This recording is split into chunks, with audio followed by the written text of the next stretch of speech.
Good afternoon, N4A family. My name is Christine Ball, and I will serve as the moderator of today's webinar. Thank you for taking the time to join us today for another installment of our spring webinar series.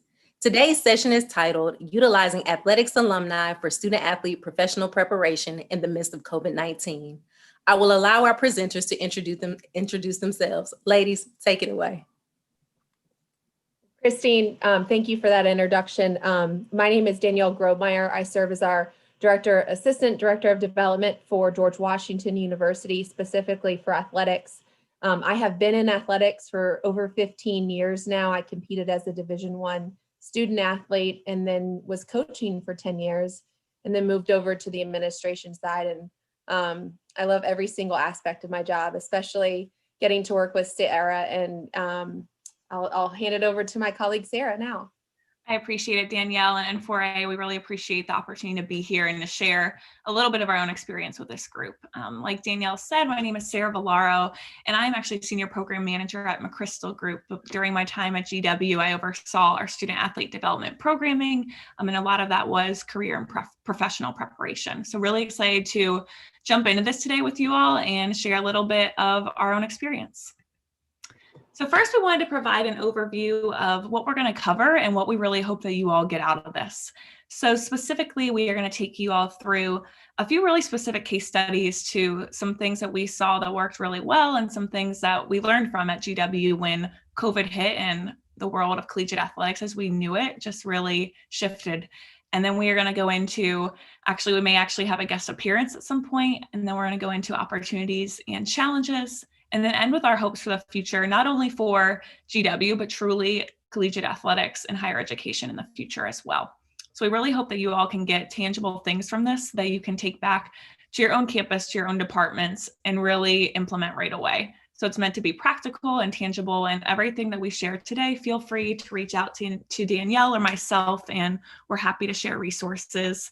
It's really about sharing. None of these are really huge nuggets, but it's more so sharing our experiences of what worked really well and what also didn't go as well. So with that said, I'm going to turn it over to Danielle. Thanks, Sarah. Well, we first wanted to take you kind of through a timeline of how this evolved. Sarah came on to join GW Athletic staff as an intern first, and she did such a phenomenal job that we hired her full time to do our student athlete professional development programming and kind of really develop a leadership academy for us. But then COVID hit in March. I think we all remember our exact time and place where we were in the world. And when we found out the news of the NBA postponing their schedule, and certainly affected us in many ways, as I'm sure you all can relate. But we hope this time, I'm going to walk you through a little bit of a timeline, and this can kind of show our evolution of where we are today, because we didn't know that this partnership was going to happen until COVID happened. So in March, we went virtual. We started working remotely, but our athletic director, Tanya Vogel, instituted weekly meetings. We called it Friday Fuel. So every Friday at 10 o'clock, we would get on a call with about 150 of our staff members. And one of the first things that she did was she challenged us to get 1% better every day. And I really took that to heart. And I looked at what I was doing from my job perspective. And we also, at the same time, we paused all of our fundraising efforts. So we did not ask anybody for any money in March, April, or May. The world was just full of too many unknowns. So alumni engagement became a huge aspect of my job. And Sarah and I had developed a great relationship prior to COVID. And so we just started talking, and she was hearing from student athletes that their internships were going away, that they weren't securing jobs. And we had this alumni base that really wanted to help too. So just through really conversation and keeping an open dialogue, we came up with a plan to how it exists today. Sarah, do you want to talk about how that evolved a little bit? Yeah, absolutely. And Danielle, I think you hit the nail on the head that we saw a need. Our students there was so much in flux. And I think we felt the stress as employees, and people obviously still are daily. But in that time, there are so many unknowns, and especially for our students, they weren't playing. And a lot of them, especially our upperclassmen, where at GW, internships and professional preparation is such a part of the culture. On average, actually, our students have roughly 6 internships throughout their 4 years at GW. So when this happened and internships were being rescinded or full-time jobs were being rescinded, I know I felt it and other people felt it, that there was this need to help prepare our students and help them feel confident going into these next steps. And then we had a ton of alumni reaching out that really wanted to help. So we combined that, and we're going to highlight these later, but we specifically in the summer of 2020 rolled out this professional preparation series where we kind of mesh these two needs. And then we also launched a few other initiatives that allowed us to bring alumni into some more traditional student athlete development programming, but got to mix them with our folks and get collaboration from folks in development as well. So that was our GW voting initiative, as well as our mentorship program, which we're going to highlight, and some other leadership academy and student athlete development programs. So really it was across the board, and it allowed us to get some really great engagement, but also just share knowledge from these alumni who had a ton to share. And we had a ton of students who really wanted to hear it. So it was a really productive summer. And then I'll let you, Danielle, talk about kind of where we're at right now. Yeah. So along the road, we have consistently asked for feedback, whether it was through the mentorship program, it was through the our volunteers in the summer series, but that was a big component that we wanted, both for alumni engagement and to just for us to understand what was working and what wasn't.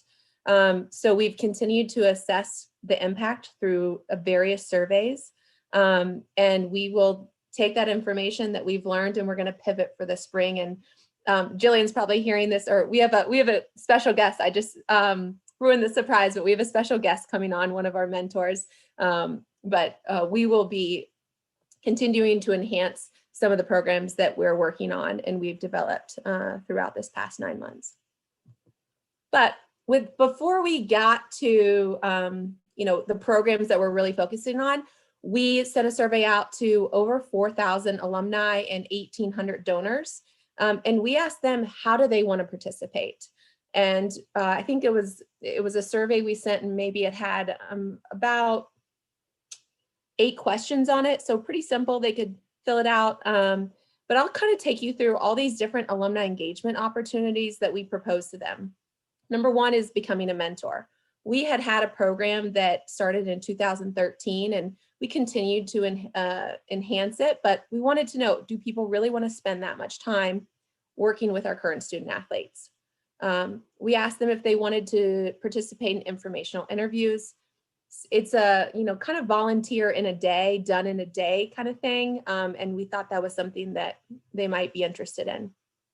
Micro internships.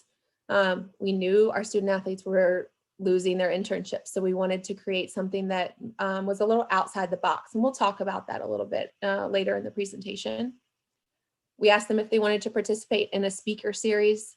We ended up doing one of those, and we'll talk about that in a case study. We have an event every February, and in fact, it's falling next Wednesday, where we will have alumni and student athletes come together from our sophomore class, and we asked them if they want to continue that. Again, Sarah was developing our leadership academy, which we call LEAP, and we wanted to know if they want to be involved in that. And then finally, we asked if they would be willing to host students for a job shadow. We didn't really know at that point if people were, working remotely, or if it was a 2-week thing, or how it was going to develop. So that's kind of where we started. And I think Sarah's going to talk a little bit more specifically about where we went with that data and where we wanted to spend our time. Awesome. Thanks, Danielle. Yeah, so for the bulk of today's presentation, we're going to take you all through 2 specific case studies, and they are going to oversee 2 of those programs that Danielle mentioned. So specifically, the first one, which launched last summer, was a 3-part professional prep summer series. And this was brand new to GW. And it was, our hope was to bring those alumni that had this interest in giving back to our students and allow them to share information in a way that was one, open to all of our students. We actually opened up all of these professional prep series to not only our student athletes, but our entire campus. We really wanted to show that GW athletics was providing value across the board, especially when we weren't playing. And that was one way that we could do that. And these were hour-long panel discussions facilitated by various folks in our department. We had our athletic director, Tanya Vogel, who hosted one of them. We had another associate director and even a head coach at one point facilitate these discussions. And they were all with alumni, from 4 to 5 alumni. And we themed each session. So you can see here that each month we had a different theme. And our hope was to tie into themes that folks across different industries that were majoring in different majors could really get tangible value from. And specifically the first one, the role of resiliency in the face of crisis. We wanted to bring in alumni who overcame some type of crisis or area where they needed resilience, which obviously a lot of us have, but specifically we targeted alumni who had overcome the 2008 recession. And then to our July series, it was called How to Professionally Maximize Your Time During COVID. So we really wanted to target these towards students who didn't have those summer internships, but wanted to find ways to still add things to their resume and continue to move forward. Because something that I sensed when talking to students was that they almost felt stuck or like they weren't sure how to progress during this time. So we really wanted to address that. And we brought in alumni who worked somehow in the sphere of either HR or recruiters that could speak to things that they look for specifically on resumes or just hiring practices in general. And these were folks across all different industry, and they were all GW alumni. And then finally, we really wanted to end the summer with something themed around building and then maintaining relationships. So hence the name, you connected on LinkedIn, and then now what? We wanted these students to hear about and then have tangible ways to continue these relationships that they established throughout the summer. So that was kind of the premise around this professional prep series. And some of the data points around it, we started at around 40 students, and this was completely optional. It was obviously really supported by our administration, which is great, and our head coaches. And then we ended at around 60 participants for our last optional engagement. And this was during the summer when everyone was home. So we were proud of that number, but I also think that there's room for growth in ways that this could be reiterated every summer with new themes to make it still applicable. And now I'm going to turn it over to Danielle, who's going to talk about our second case study. So mentorship program. I think I mentioned previously that we had started this in 2013. And it is definitely something that is recognized by our alums. They email us and ask us, when is the mentorship program starting for this year? I want to be a part of it. But Sarah did some really deep diving on research, and we looked at our numbers before. We had about 50 pairs of mentors and mentees, and through Sarah's research and just through talking with our alumni that had been previous mentors, we felt like we should scale down the program. So we actually limited it to 25. However, we did have over 180 alumni agree to be mentors and submit applications. So that's a whole nother issue that I dealt with on my own, but those are tremendous numbers. And it shows how, I guess, how much our alumni and our donors value this and want to be a part of it. The selection process. Sarah, again, she spent a ton of time and a ton of research on what is the most ideal partnership. And it's not necessarily an alum that's a civil engineer or works in that industry, matching them up with somebody that's majoring in civil engineering. We felt like we wanted to be more holistic, and we have found that our mentorship success and failure rate has dramatically taken a turn for the better this year. You know, I think with those 25 mentorships, we have 3 that maybe we've had to guide in different directions, or but it certainly has had some, definitely has had a benefit on the success level in terms of the selection process. And I'm sure Sarah would be willing to share the research on it. I don't have it offhand, but Sarah would be a great resource to go to ask more specifics about that. From my end, one of the things we had done about the mentor program is that we've kind of set it and forget it. We would create these partnerships, pair them up, and that would be that. And we might do an exit survey at the end. If there was any problems, people might come to me and say, hey, I've never heard from my mentor. And then I would have to go to the coach and figure that out. But I wanted to be really intentional about engaging with this audience. So I set up basically a calendar, and every month we had a different type of engagement. One of the benefits we've had that I think Sarah mentioned was that our athletic director, Tanya Vogel, had 100% buy-in on this. So whether it was getting her on a call, whether it was her picking up the phone and calling some mentors, our compliance office, explaining compliance rules to our mentors, surveys. And then we just recently in January had a call with our mentors and mentees where we had them on the same Zoom call and just created that sense of community, but also we were seeking feedback as well. So just being intentional about every month checking in with them in some different capacity. And then finally, mentor education and feedback. I can't say enough about the feedback and how important that is to getting better and to pivoting, but also mentor and mentee education.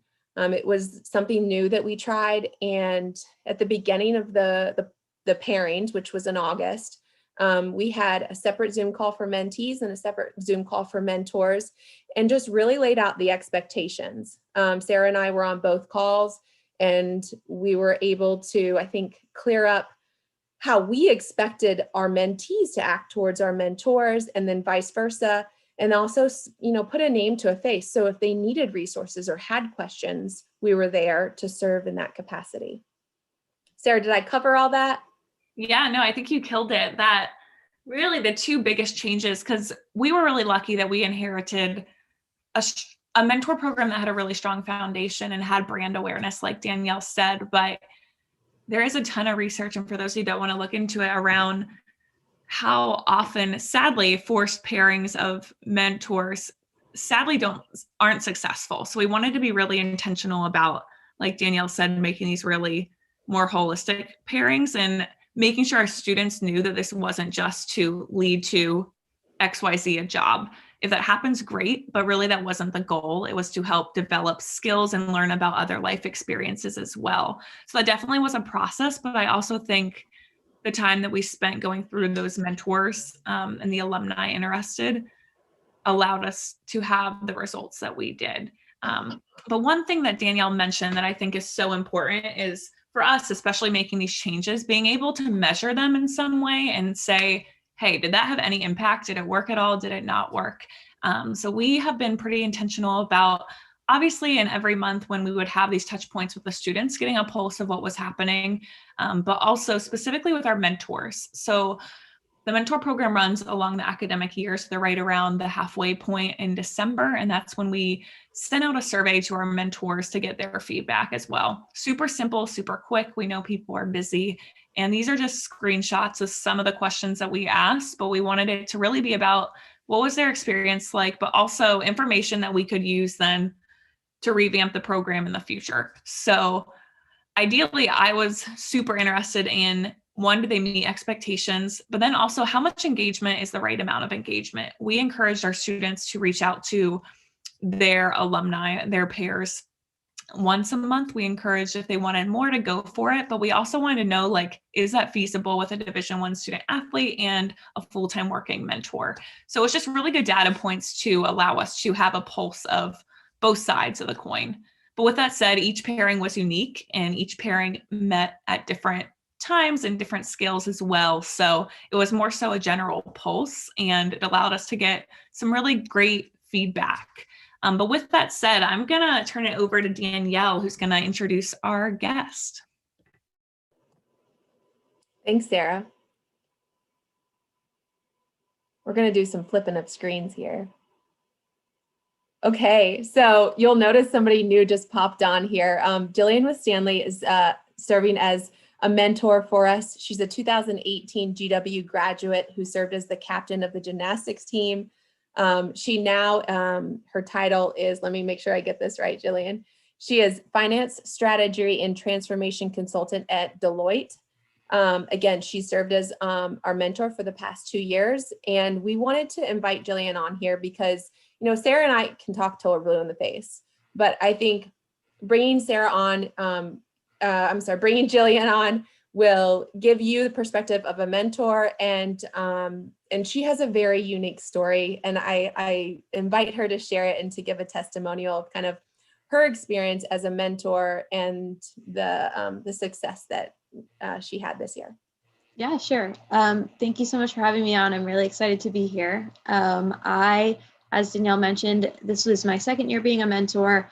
I also went through the mentorship program as a student athlete when I was still in school at GW and had a really positive experience there. So definitely it was always something I was kind of interested in coming back and giving back to the program in any way that I could. So this fall, I was paired up with a senior on the rowing team at GW, and we were matched due to our interest in the field of consulting. And since our first meeting, we kind of clicked right away. And Catherine, who was my mentee, her main goal was to kind of secure full-time employment in the consulting field and in the consulting space. So I think one thing that I'm sure a lot of student athletes are facing, and just students in general right now, is a lot of apprehension or maybe like anxiety around the job market, just in the midst of COVID-19 and everything that's going on. But Catherine was super eager and motivated and gung-ho from the get-go. So that almost made my job as a mentor a little bit easier, but she just knew nothing was going to stand in her way in terms of finding full-time employment in consulting. So we kind of started with our first meeting of outlining some tangible steps that she could take in order to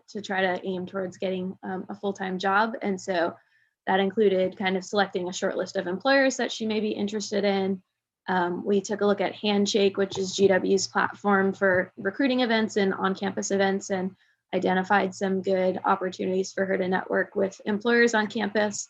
And we also did a lot of pre-interview prep and resume reviews and stuff like that. So we kind of set our cadence of once a month formally via Zoom to meet face-to-face, but also texted a lot in between. And ultimately, all of this culminated into her obtaining a job with Guidehouse in their life sciences firm. So yes, that was super exciting, and really great to see that we were able to set a goal for ourselves kind of from the beginning and ultimately successfully make it there. So awesome, Jillian. Thanks for sharing that. And just knowing our audience here, that it's a lot of folks that also work in student athlete development or with just young adults in general. Do you have any tips or just best practices that worked really well with Catherine that you could share with this group, or something that didn't work that you all tried? Yeah, for sure. I think so. I have experienced kind of the improvement that you guys all talked about year over year with the mentorship program. And I think a big difference for me this past year was that we were very clear on like when we were going to meet next and what the objective of that meeting was going to be. Because I think the first few years I went through the program, when it was a little bit more open-ended, our relationships didn't grow as much as mine with Catherine did this year. So just having very clear next steps at the end of every meeting, so you both know what to expect and when you're going to talk next, that definitely was super helpful for us. Awesome. Thank you. Thank you. Well, we're going to let Jillian sign off right now, but we really appreciate her coming on. You know, we've had a couple different testimonials that people have shared with us. And so Jillian's story is definitely not unique. I think one of the ones that I'd like to share personally is that we had, you know, a mentor-mentee relationship that had nothing, they did not think that they were going to hit it off because they were in very different career industries.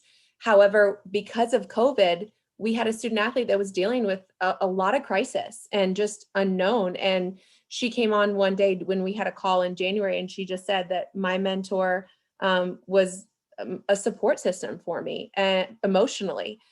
So, you know, when Sarah and I look back on it, obviously that has a profound impact on what we want to do in the future and why we do this, right? And so I think Jillian's is a great example, but there's so many different other stories that we could tell today. And I just so appreciate that Jillian was able to make it today.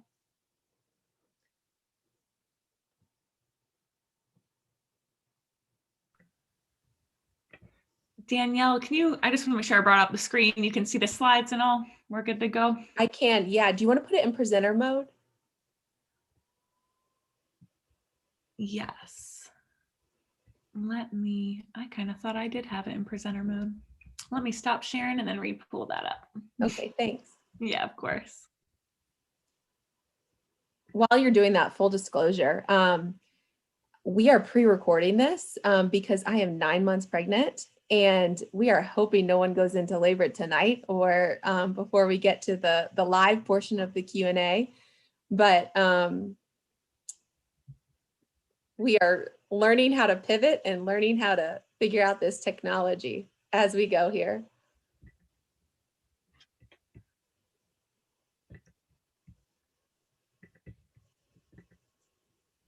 There we go. There we go. Awesome. I appreciate everyone's patience. Let me pull us back one. Awesome. And I'll let you talk about the fun stuff. Yeah. So one of the things that, I talked about is in our March and our April timeline was that I needed to really pivot to alumni engagement as opposed to asking people for money. I presented some of these ideas to my supervisor, who I have a wonderful relationship with, but I could still sense a major hesitation. I think my job is to bring in dollars, and sometimes, even though we were restricted at that time, those restrictions came from a very high level, the presidential level. She still was a little wary of, okay, what are you spending your time on? Is it going to be worth it? However, data talks, right?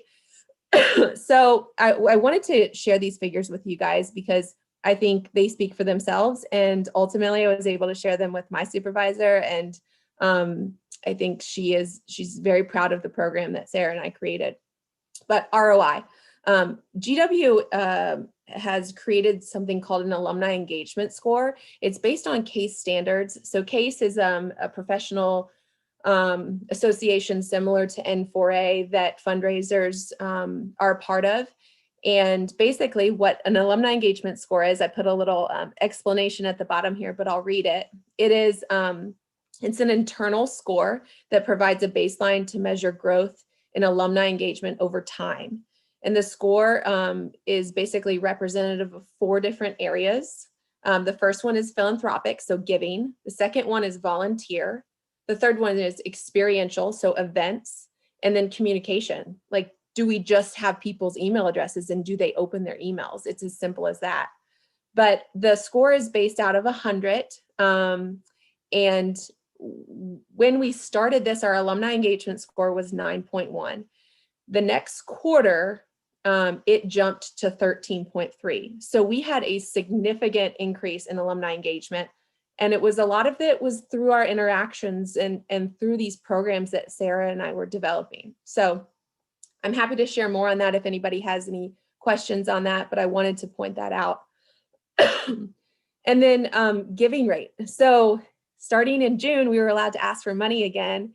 And we categorize all of our alumni and our donors as volunteers, so we can pull these lists and pull this data.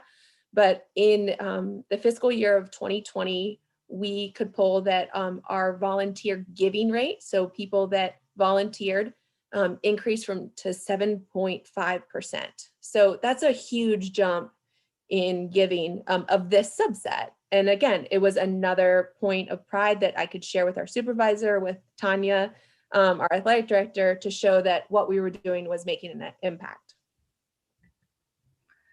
I think it's a really good transition, Danielle, into kind of us sharing a little bit about what works really well, but also some of the challenges and the hurdles that we saw.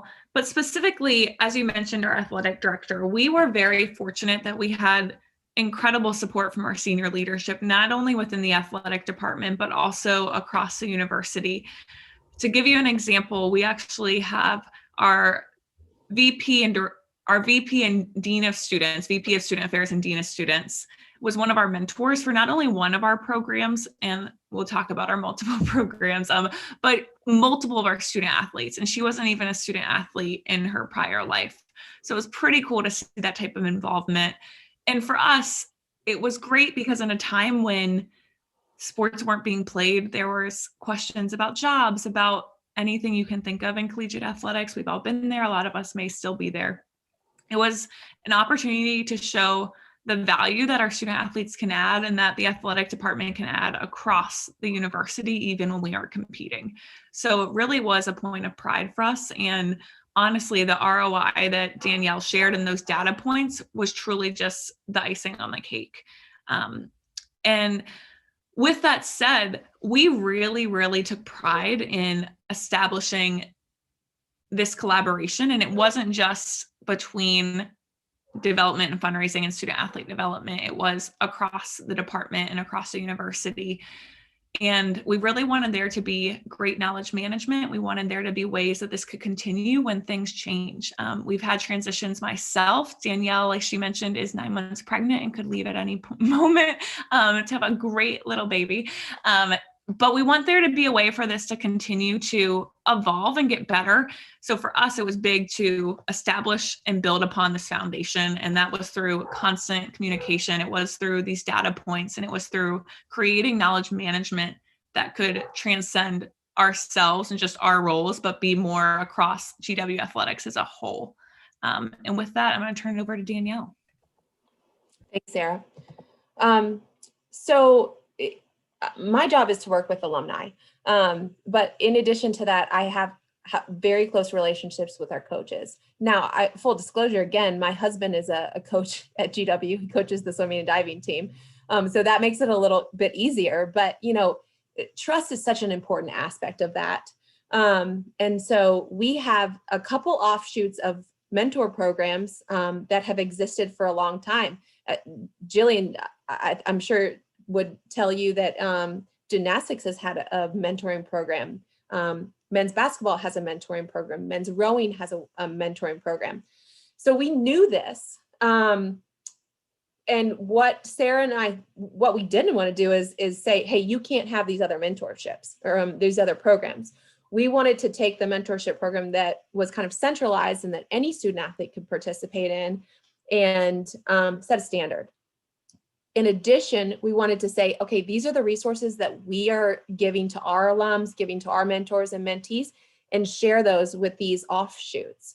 I think ideally, we'd love to have one central mentorship program, and I'll give you an example of why that is.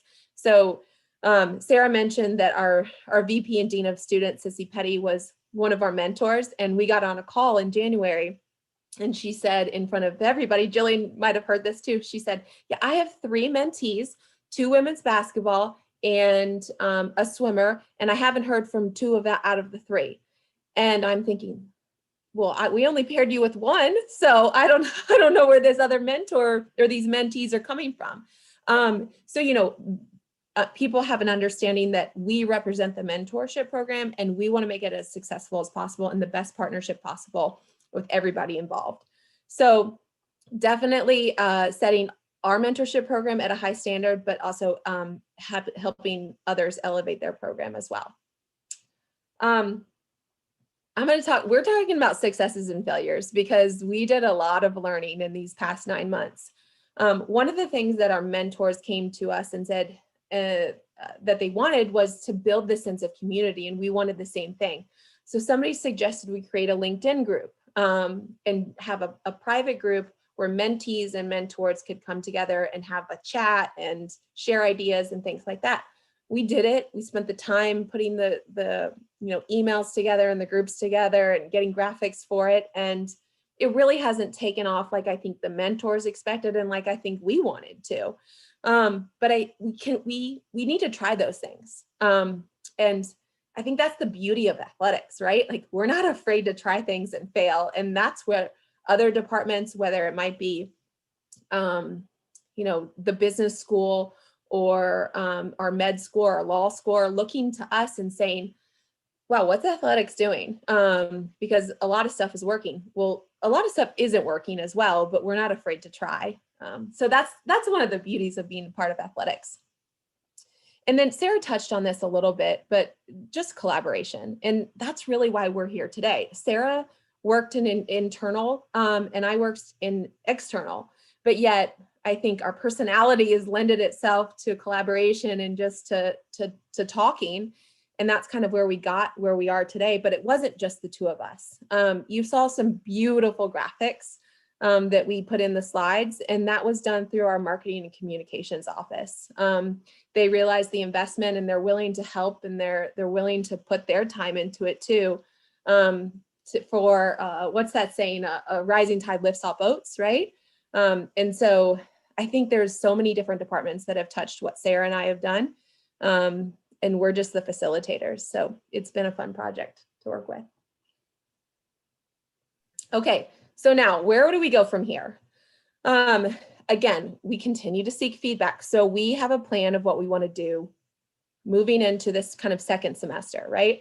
The first thing we're going to do is we are launching a crowdfunding initiative where we want to raise $15,000 to support professional development for our student athletes. I don't know if you guys have ever worked with Give Campus. I highly recommend it. We did an October campaign and it went really well, but I'm happy to share the link next week when I think we do our live Q&A. We might be live with our fundraiser. So feel free to check that out. We have some student athletes creating videos on that, and we already have buy-in from SAC on it and our coaches. So again, just increasing funding. And the reason why we want to fundraise is because we want to incorporate game plan into our professional development series. If you haven't heard of game plan, I encourage you to Google it. Some of the things we're looking to do with them is NLI education. We still don't know what that's going to look like, but we certainly know we need to educate our student athletes, our coaches, and our administrators on that. Another big thing that they do is they centralize a mentor program. If you go to GW Athletics, you can see some of our surveys, you can see our applications, but game plan will help us centralize that. So I'm going to turn it over to Sarah to talk about our last component. Yeah, I appreciate that, Danielle. And I feel like this flows very nicely, but we had this idea, and you might have seen it on one of our earlier slides, and this stemmed from the need that we saw that we've mentioned, that folks this past summer were losing internships, a lot of our student athletes, or just weren't able to find things due to the market and everything. And this idea was springing around, and I don't want to own it. It is something that I've read about and is happening at other higher education institutions as well. But this idea of micro internships. And for those of you that haven't heard of micro internships, these are project-based experiences, and they're ideally shorter than than a full-blown traditional internship. So what we were hoping to do, and in all honesty, we just couldn't get it off the ground in time. Things were crazy past summer, but the groundwork is there, and GW hopes to launch a micro internship program. And what this would look like would be project-based experiences, ideally 2 to 7 weeks in length, 40 hours in total. But the idea is these would be with alumni. So it would be alumni proposing projects that they would hope to be paired with a student athlete to accomplish. And the whole rationale behind that is that really on a resume, employers do not care if you got paid or not. They care about the skills that you developed. And from our side, it's great engagement and collaboration, but for the student, it is a tangible work and experience and skill development that they can put on their resume. So there were some really great ideas. We had alumni that are interested, and we actually have data points on those alumni who were interested. So hopefully there is this foundation, like we've mentioned, that it can grow from. But it's just such a cool concept, I think, to have it be project-based, not necessarily time-based, but more so actually tangible things that these students could help people with. I mean, some of the ideas were some of our alumni that had their own businesses needed someone to develop a social media campaign or a strategy, or maybe I know we even had ideas about people helping us with research or to do XYZ. So it's a cool way to collaborate between student athletes and alumni directly and actually give them something to put on a resume. So there are some institutions that do this really well and have some great programs that we are looking at as well. So feel free to reach out and I can share the content on that as well. But really I want to go back to those micro internships because like I have thoughts as we're presenting, right? First off, we do know that some of these micro internships, like that Georgetown or Swarthmore, these are some of the schools that we kind of took the model from. They are funding these at like a $400 to $800 level. So the students have some type of stipend. So that's definitely something we would love to use from our crowdfunding or from a fundraising perspective. Again, alumni engagement, showing the ROI, showing the direct impact we can have on student athletes. Also, we haven't really talked about this, and Sarah, I'm sure you can speak more than I can, but the average number of internships that GW students have is 6, right? Yep, 6 over their 4 years, so it's pretty crazy. Yeah, and we know that our student athletes probably don't have time to do 6. I mean, that would require almost to do 2 in a summer, right? So we felt like this would be like perfect opportunity to bridge student athletes with the need for or want and desire for internships. So absolutely, Danielle. And even on that point, what I think was so attractive to this micro internship was the time frame. I didn't mention this earlier, but I was a student athlete at the University of Iowa and time is limited. We all know that. But specifically for those student athletes that might actually have a winter break and have 6 weeks to give, this is very practical and could be things that folks do while they're at home, even if they can't give a summer because they're training. So we liked how practical and how it could actually be implemented with a really busy and competitive student athlete. So I appreciate you bringing that up, Danielle. I would have totally forgotten. So with that said, we can't thank you all enough for logging on. It's been fun for us to put this together, but also really just wanted to share authentically some things that worked really well and didn't. But please reach out with any questions that you have. We are all about sharing and we have these documents, we have surveys we can share, the mentor-mentee education slides we put a lot of time into and are happy to share resources. So our emails are here, but please reach out at any point. And I know we're gonna have time for Q&A as well, but just wanna say thank you for logging on and the attention today. Danielle, you have anything you wanna add? No, I'll just echo that. And I look back on this presentation and Sarah, we did a lot. It was a busy time. Yeah, but so fun. And it's been so fun connecting with Sarah again, putting this presentation together. And we're really excited to share this with you guys. So without further ado, thank you so much. Thanks, everyone. Thank you, ladies. We can definitely tell the chemistry between you guys. That was an awesome presentation. I was fully engaged. So thank you for all of your insight and sharing some phenomenal information with today's participants. At this time, as you guys mentioned, we do have a few minutes to take a couple of questions from all of you all in the audience. So as a reminder, please feel free to use the Q&A feature on the bottom of your screen to pose a question. We will attempt to answer as many questions as we can before the top of the hour.